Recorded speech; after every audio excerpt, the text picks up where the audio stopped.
ఓం గంగణపతే నమ ఐం సరస్వత్యే నమ శివాయ గురువే నమ ఓం నమ శివాయ శివాయ గురువే నమ జయ గురు దత్తాత్రేయాయ నమ యా దేవీ సర్వభూతేషు మాతృరూపేణ సంస్థితాః నమస్తస్తే నమస్తస్తే నమస్తస్తే నమో నమ ఓం నమో భగవతే మేధా దక్షిణామూర్తే మహ్యం మేధాం ప్రజ్ఞాం ప్రయచ్చ స్వాహ ఓం నమో భగవతే మేధా దక్షిణామూర్తే నమో నమ జయ గురు దత్తాత్రేయాయ నమ. యూట్యూబ్ ప్రేక్షకులందరికీ కూడా నమస్కారం అండి.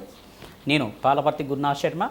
అందరికీ కూడా జ్యోతి సంబంధమైన విషయాలు, మాస ఫలితాలంతా కూడా జ్యోతి సంబంధమైన పరిష్కారాలంతా కూడా చెప్తున్నాం. విశేషంగా అని జ్యోతి సంబంధమైన గ్రహాలకి దోషాలకి పరిహారం అంతా కూడా చెప్పడం జరుగుతుంది. ప్రధానంగా చూసుకుంటే కనుక ఈ యొక్క జూలై నెల మాస ఫలితాల్లో భాగంగా ఆషాఢ మాసం గ్రీష్మ ఋతువు విశేషంగా అంతా కూడా ఈ యొక్క జూలై 1వ తారీఖు నుంచి మాస ఫలితాలంతా కూడా విశేషంగా గ్రహాల యొక్క స్థితిగతి మేరకి ఈ యొక్క ప్రధానంగా చూసుకుంటే సూర్యగ్రహం యొక్క తేజస్సు అంతా కూడా మానవాళికంతా కూడా శ్రేయస్కరంగా ఉండి ప్రకృతిని అంతా కూడా సంరక్షే విధంగా ఉంటుంది. కావున సూర్యగ్రహం తేజంగా ప్రధానంగా సూర్యగ్రహం ఆధారంగా నవగ్రహాలన్నీ కూడా స్థితిగతి అంతా కూడా పొంది ఉంటాయి. కావున ప్రధానంగా చూసుకుంటే ఆ సవిత్ర సూర్యనారాయణ స్వామి అనుగ్రహం అందరికీ కూడా కలగాలని చెప్పి భావిస్తూ ప్రధానంగా సూర్య కిరణాలన్నీ కూడా మానవాళి మీద పడడం వల్ల విశేషంగా అన్నీ కూడా ప్రకృతి సస్యశ్యామలంగా ఉండడం మరియు నవగ్రహాల ఆధారంగా అంతా కూడా మానవ జీవితం ఉంటుంది. కావున గ్రహాల యొక్క స్థితిగతి గోచార వృశ్చవశాత్తు గోచార చక్రవశాత్తు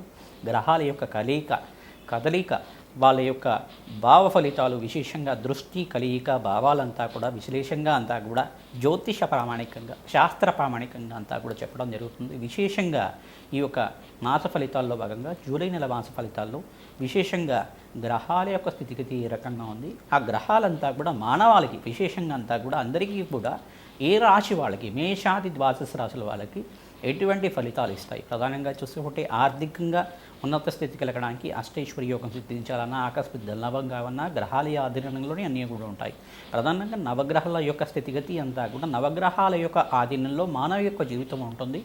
మరియు దేవతార్చన ప్రధానంగా చూసుకుంటే నిత్యమంతా కూడా ఎవరైతే భగవత్ ఆరాధన చేస్తుంటారో ఇష్టదేవత ఆరాధన చేస్తుంటారో అఖండ దీపారాధన కానీ ప్రతినిత్యం కూడా చేయడం వల్ల కానీ ప్రధానంగా చూసుకుంటే నిత్య దీపారాధన ఇంట్లో చేసుకోవడం వల్ల ఆవునేతో కానీ నూనెలతో కానీ ప్రతినిత్యం కూడా ఎవరైతే ఇంట్లో చేస్తుంటారో విశేషంగా ప్రతి ఒక్కరు కూడా ఇంటి యజమాని విశేషంగా దీపారాధన చేస్తూ ఉండాలి.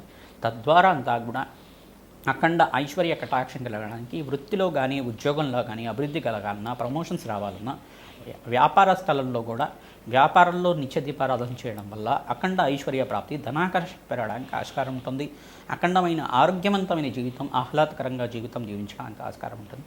ప్రధానంగా చూసుకుంటే కనుక ఈ యొక్క జూలై నెల మాస ఫలితాల్లో విశేషంగా ఈ యొక్క ఆషాఢ మాసంలో అంతా కూడా ఏ రకంగా ఉంటుంది, విశేషంగా ఫలితాలంతా కూడా ఏ రకంగా ఉంటాయి. ఈ యొక్క ఉత్తరాయణం అంతా కూడా పూర్తయ్యే దక్షిణాయనం కూడా ప్రారంభమవుతుంది. ఆషాఢ మాసంలో ప్రధానంగా చూసుకుంటే సప్తమి తిథి రోజున అంతా కూడా 17వ తారీఖు రోజున అంతా కూడా సంభవిస్తుంది. కావున ఈ యొక్క గ్రహాల యొక్క స్థితిగతి అంతా కూడా ఏ రకంగా ఉంది, ఈ యొక్క స్థితిగతి అంతా కూడా ఏ రకంగా అన్వయం చేసుకోవాలి, గ్రహాల యొక్క స్థితిగతి ఏ రకంగా మానవాళి మీద అంతా కూడా ప్రభావం చూపిస్తుంది, ప్రకృతి ఏ రకంగా సంరక్షించుకోవాలి, ఈ యొక్క ప్రకృతి వైపరీత్యాలంతా కూడా ఏ రకంగా జరుగుతున్నాయి, మనకి ఆకస్మికంగా ఇట్లా సంఘటనలు అంతా కూడా జరుగుతున్నాయి, దానికి కారణం ఏంటి అంతా కూడా విశ్లేషణ చేసుకోవాలి. దానికి పరిహారార్థం అంతా కూడా జ్యోతిష్ శాస్త్ర ప్రామాణికంగా అంతా కూడా చెప్పడం జరుగుతుంది. ప్రధానంగా గ్రహాల యొక్క స్థితిగతి ఏ రకంగా తెలుసుకుందాం. మీనరాశిలో శనీశ్వరి సంచారం మరియు ఇక్కడ వృషభ రాశిలో అంతా కూడా శుక్రుడి సంచారం జరుగుతుంది. ప్రధానంగా చూసుకుంటే రవి ఈ యొక్క బృహస్పతి సంచారం అంతా కూడా మిథున రాశిలో సంచారం చేయడం మరియు బుధుడంతా కూడా ప్రధానంగా చూసుకుంటే కర్కాటక రాశి ప్రవేశం చేయడం మరియు కేతు అంగారకుడంతా కూడా సింహరాశిలో సంచారం చేయడం, రాహు అంతా కూడా కుంభరాశిలో సంచారం చేయడం ఈ యొక్క సర్వగ్రహ దోష నివారణ జరగడానికి ఈ యొక్క గ్రహాల యొక్క స్థితిగతి మేరకి వాళ్ళ దృష్టి కదయిక కేంద్రం అంతా కూడా కేంద్ర స్థానాల్లో ఏ గ్రహాలు ఉన్నాయి, ప్రధానంగా విశేషంగా కోణస్థానాల్లో ఏ గ్రహాలు యోగిస్తున్నాయి, కేంద్ర కోణస్థానాల్లో కానీ ఈ యొక్క గ్రహాల యొక్క స్థితిగతి అంతా కూడా వీక్షణ ఏ రకంగా ఉంది, ఈ స్థానాల మీద వీక్షణ పడతా ఉంది, ఆ వీక్షణ అంతా కూడా ప్రభావం ఏ రకంగా ఉంటుందనేది ఈ యొక్క జూలై నెల మాస ఫలితాలు అంతా కూడా గ్రహాల యొక్క స్థితిగతి మేరకి గోచార చక్రవశాత్తు చెప్తున్నాం. మీ జన్మ జాతకమే ప్రధానమైన జాతకంగా ఉంటుంది. వీక్షకులకంతా కూడా చెప్పేది ఏంటంటే జన్మజాతకంలో ఉండే దోషాలకి పరిహారం చేసుకుంటూనే గోచారరీత్యా గ్రహాల యొక్క స్థితిగతి అంతా కూడా అన్వయం చేసుకొని చూసుకోవాలి.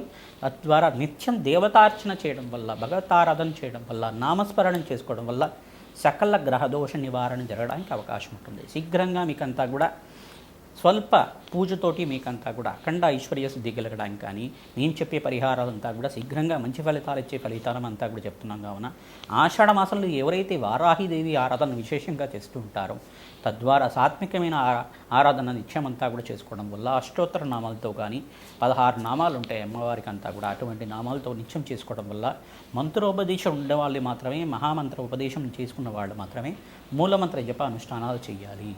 లేకపోతే ఆ ఫలితాలు వేరే రకంగా ఉంటాయి. కావున మీకు సాధారణంగా నామమాత్రం చేతనే మీకంతా కూడా అఖండ ఐశ్వర్య ప్రదాతక వారాహిదేవి ఉంటుంది. శత్రుబాధ నివారణ, నరఘోష, నరపీడ, నరశాపం నుంచి బయటపడడానికి ఆస్కారం ఉంటుంది. అష్టోత్తర నామాలు, ఖడ్గమాల స్తోత్రపట్నం నిత్యం చేసుకోవడం వల్ల అమ్మవారికి విశేషంగా ప్రదోష కాలంలో నిశిరాత్రులంతా కూడా పూజ చేసుకోవడం వల్ల 6:30 నుంచి 8:30 లోపల అమ్మవారికి అంతా కూడా విశేషమైన అర్చన విధానం అంతా కూడా చేయాలి. తద్వారా మీ ఇంట్లో ఫోటో పెట్టుకొని అమ్మవారికి అంతా కూడా ఆవనేతు దీపారాధన కానీ, నూనెతో కానీ దీపారాధన చేయడం, పులిహోర కానీ, దద్దోజనం కానీ నివేదన చేయడం, పరమాన్నాన్ని నివేదన చేయడం వల్ల వారాహిదేవి అనుగ్రహం అంతా కూడా లభిస్తుంది. అష్టైశ్వర ప్రాప్తి కలుగుతుంది. అఖండమైన ఆనందమైన జీవితం జీవించడానికి ఆస్కారం ఉంటుంది. తద్వారా సకల గ్రహదోష నివారణ జరగడానికి నిత్యమంతా కూడా గురు కటాక్షం కలగడానికి దత్తాత్రేయ స్వామి వారి ఆరాధన, మహాలక్ష్మి ఆరాధన చేసుకోవడం వల్ల మహాలక్ష్మి స్థిర నివాసంగా ఉంటుంది. వివాహ యోగం కలగడానికి ఆస్కారం ఉంటుంది. సర్వ గ్రహదోష నివారణ జరగడానికి ఆస్కారం. ఉద్యోగంలో ప్రమోషన్స్ కావాలన్నా ప్రధానంగా ఇక్కడ పంచమాధిపతి, దశమాధిపతి, ద్వితీయాధిపతి ఈ యొక్క రంగా ఉండాలి. ఈ యొక్క గ్రహాల యొక్క స్థితిగతి జన్మజాతకంలో ఏ రకంగా ఉంది, గోచారీత్య ఏ రకంగా ఉండో చూసుకోవాలి. ఆకస్మిక ధనలాభ యోగం సిద్ధించడానికి ఈ మాసంలో ఏ గ్రహ కేంద్రంగా చెప్పడం జరుగుతుంది, ఏ దోషానికి ప్రామాణికం చేసుకుంటే కనుక, ఆ పరిహారం చేసుకుంటే కనుక ఆకస్మిక ధనలాభ ప్రాప్తి కలుగుతుందో చూసుకుందాం. జై గురు దత్తాత్రేయ. కర్కాటక రాశి జాతకులకంతా కూడా జూలై నవాస ఫలితాల్లో భాగంగా జూలై నవాస ఫలితాలతో విశేషంగా అంతా కూడా గ్రహాల యొక్క స్థితిగతి ఆధారంగా ఏ రకంగా వాళ్ళకంతా కూడా అష్టైశ్వర్య యోగం సిద్ధిస్తుంది, ఆకస్మిక ధనలాభం లభిస్తుంది, ధనప్రాప్తి లభించడానికి ఏం పరిష్కారం చేసుకోవాలి, వాళ్ళకంతా కూడా మిశ్రమైన ఫలితాలు ఉన్నాయి లేదా, గ్రహాల యొక్క స్థితిగతి వేదికంతా కూడా గోచార చక్రవశాత్తు చెప్తున్నాం. కర్కాటక రాశి జాతకులకంతా కూడా విశేషంగా చూసుకుంటే బుధుడు ఇక్కడ ఈ మాసంలో విశేషంగా బుధుడంతా కూడా కర్కాటక రాశిలో ప్రవేశం చేయడం, ప్రధానంగా ఈ యొక్క రవి బృహస్పతి సంచారం అంతా కూడా వ్యయ స్థానంలో సంచారం చేయడం ఇక్కడ దోషకారకంగా చెప్పడం, ధనస్థానంలో కేతు యోగకరంగా ఉన్నప్పటికీ కూడా ధనస్థానంలో విశేషంగా అంగారకుడు సంచారం చేయడం కూడా స్వల్పంగా మిశ్రమైన ఫలితాలు ఇవ్వడానికి ఆస్కారం ఉంటుంది. గోచారరీత్యా కూడా ప్రధానంగా కాలసర్ప యోగంలో ఉండడం, స్తంభంలో ఉండడం, గ్రహస్తంభంలో ఉండడం అనేది ప్రధానమైన దోషంగా చెప్పడం జరుగుతుంది. శనీశ్వర ప్రీతికరంగా మీరంతా కూడా తైలాభిషేకము, తిలలు దానం చేసుకోవడం వల్ల శనివారం శనిహోర రోజున ప్రధానంగా నల్ల నువ్వులు, విశేషంగా ద్రాక్ష పళ్ళు, నల్ల ద్రాక్షనంతా కూడా బ్రాహ్మణత్వంకంతా కూడా మా జాతకరీత్యా గోచారరీత్యా సర్వ గ్రహదోష నివారణ సిద్ధ్యర్థం విశేషిత శనీశ్వర గ్రహదేవత ప్రీత్యర్థం తిలదానాంచ కరిష్యేత్ అనే సంకల్పంతో విశేషంగా ఈ యొక్క బ్రాహ్మణత్వంతో విశేషమైన సంకల్పంతో అంతా కూడా దానం చేయడం వల్ల మీ జన్మజాతకంలో ఉండే శని గ్రహ దోష నివారణ జరుగుతుంది.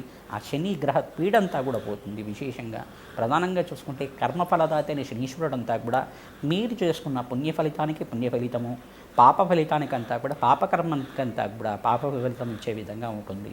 విశేషంగా అంతా కూడా శనీశ్వరుడు ఎటువంటి ఫలితాత అంటే దయాస్వరూపుడు, కృపాదయాస్వరూపుడు అన్నమాట.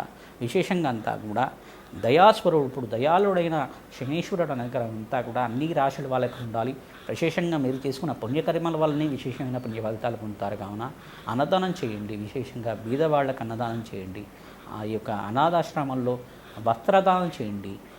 బీదవాళ్ళకి ఎవరికైతే కనుక పుస్తకాలు దానం చేయడం వల్ల విశేషమైన పుణ్య ఫలితాలు పొందుతారు. విశేషమైన ఎవరికైనా మంచి మీకు ఆర్థికంగా ఉన్న స్థితి ఉంటే కనుక విద్య కోసం అంతా కూడా ధనరూపైన కానీ మీ సహాయం, మాట సహాయం అన్న చేయడం కానీ ధనరూపైన సహాయం చేయడం వల్ల వాళ్ళని అంతా కూడా మీరు విద్య కోసం మీ వంతుగా మీరు సహాయం చేయడం వల్ల మంచి లాభాలు గణిస్తారు. ఆర్థికంగా ఉన్నత స్థితి కలుగుతుంది. విశేషమైన పుణ్య ఫలితాలు పొందుతారు. ఎవరికైనా మీ సహాయం కావాలి అనుకుంటే కనుక ఆర్థికంగా ఉన్న స్థితి ఉన్నవాళ్ళు ఆ సహాయం కోరుకున్న వాళ్ళకి ఖచ్చితంగా మీరు ధనరూపైన సహాయం చేయడం కానీ వస్తురూపైన సహాయం చేయడం వల్ల కూడా సర్వ గ్రహదోష నివారణ జరగడానికి ఆస్కారం ఉంటుంది. విశేషంగా మనకన్నా తక్కువ స్థాయిలో ఉండే వాళ్ళకి, మనకన్నా కొంచెం ఆర్థికంగా తక్కువ జీతంతో ఉండే వాళ్ళకంతా కూడా బీదవాళ్ళకి విశేషంగా అంతా కూడా దానం చేయడం వల్ల ధనరూపైన కానీ వస్తురూపైన కానీ వస్త్రదానం కానీ చేయడం కానీ ఏదైనా ఆర్థిక సహాయం కోసం మీరు వంతు సహాయంగా చేయడం వల్ల తద్వారా ఈ యొక్క మాధవ సేవే మాధవ సేవలాగా ఉంటుంది. ప్రధానంగా మానవ సేవే మాధవ సేవలాగా ఉంటుంది. కావున విశేషంగా అంతా కూడా అఖండమైన ఐశ్వర్య ప్రదాతగా ఉంటుంది. ప్రతినిత్యం కూడా శుక్రుడికి ప్రీతికరంగా బొబ్బర్లు దానం చేసుకోవడం, బృహస్పతికి ప్రీతికరంగా శనగలు దానం చేసుకోవడం యోగకరంగా ఉంటుంది.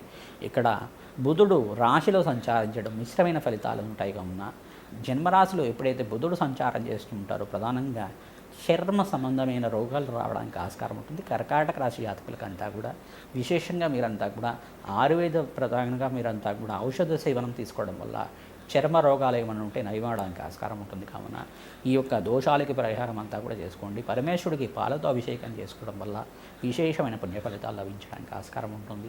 ప్రధానంగా మీరంతా కూడా జన్మజాతకంలో గ్రహాలు ఏ రకంగా ఉన్నాయి, జాతకరీత్యా అంతా కూడా విశ్లేషణ చేసుకోవడం వల్ల విశేషమైన పుణ్య ఫలితము ఆకస్మిక ధనలాభ ధనయోగం సిద్ధించడానికి ఆస్కారం ఉంటుంది.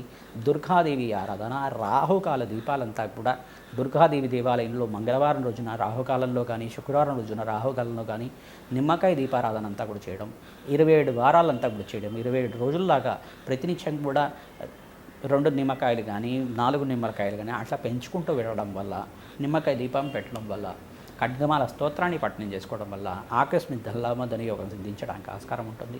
ఈ యొక్క రాహుకేతు దోష నివారణ జరుగుతుంది కావున విశేషంగా అందరికీ కూడా చెప్తున్నాం. ప్రధానంగా నాగేంద్ర స్వామికి అంతా కూడా ప్రతిష్ఠ చేసుకోవడం వల్ల ఆశ్లేష నక్షత్రాదులు కానీ విశేషంగా ఎవరైతే కనుక సర్పదోషంలో ఉన్నారో వాళ్ళకంతా కూడా సర్పశాంతి కలిగి ఆకస్మిక ధనలాభ ధనయోగం సిద్ధించడానికి, వివాహాది శుభకార్యాలు జరగడానికి ఆస్కారం ఉంటుంది. అందరికీ కూడా పరిహారం పాటించండి. అష్టైశ్వర్య యోగం సిద్ధించండి.